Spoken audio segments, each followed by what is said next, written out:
Un des problèmes avec les éditions centuriques des années 1588-89, c'est que ces gens-là, qui ont fabriqué ces éditions, avaient tout un corpus à leur disposition.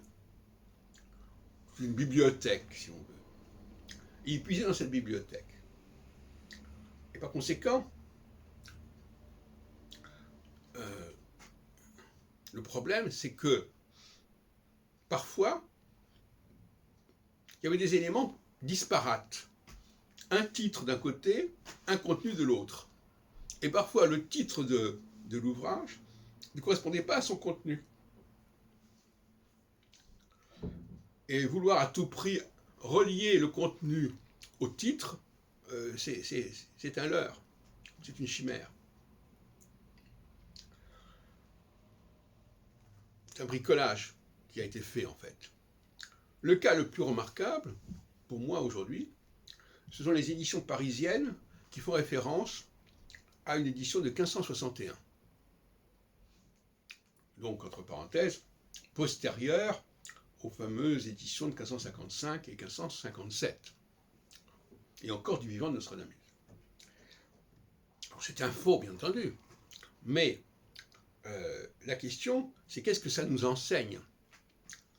On nous dit édition où on a rajouté 39 articles. Alors, quand on regarde l'ouvrage lui-même à l'intérieur, où sont ces 39 articles? 39 articles qui veulent dire probablement 39 quatrains. Eh bien, on ne sait même pas de quelle centurie il s'agit. Est-ce que c'est la 6e ou est-ce que c'est la 7e?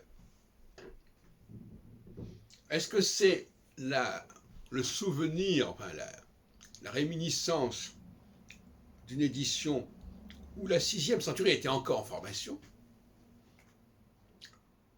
et devait être complétée, éventuellement? Ou bien est-ce que c'est déjà l'émergence d'une 7e centurie? Or, bon, je ne rentrerai pas dans le détail, parce que ce qui m'intéresse, c'est de poser le problème de manière générale. Mais on sait que la 4e centurie et la 6e centurie ont été faites en plusieurs fois.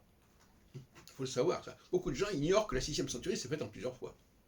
Alors que, on sait très bien que dans les éditions parisiennes, il y a eu une centurie 6e à 71 quatrains, puis la suite des quatrains qui a été rajoutée. Malheureusement, il y a eu une erreur de la part des éditeurs, et les quatrains 72 et quelques, au lieu d'être présentés comme étant la suite des quatrains de la 6e centurie, ça s'est appelé 7e centurie par erreur. D'où la naissance de cette idée qu'il y avait une 7e centurie. Donc finalement, il y a tout un jeu d'addition dans l'histoire des centuries qui est assez étonnant, parce que dans un premier temps, on rajoute des quatrains à un ensemble de 3 centuries. Dans un deuxième temps, on complète la partie additionnelle et on va lui donner le nom de centurie. Donc, ça s'est fait. La genèse du corpus centurique est une chose extrêmement intéressante à étudier. Et alors je voudrais terminer en disant que ce qui est... il ne faut pas se fier aux apparences.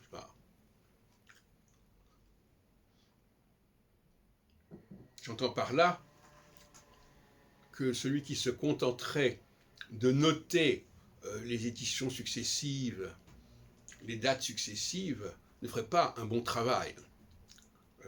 Il faut essayer d'expliquer pourquoi les choses sont comme elles sont et pas simplement constater sans chercher à comprendre.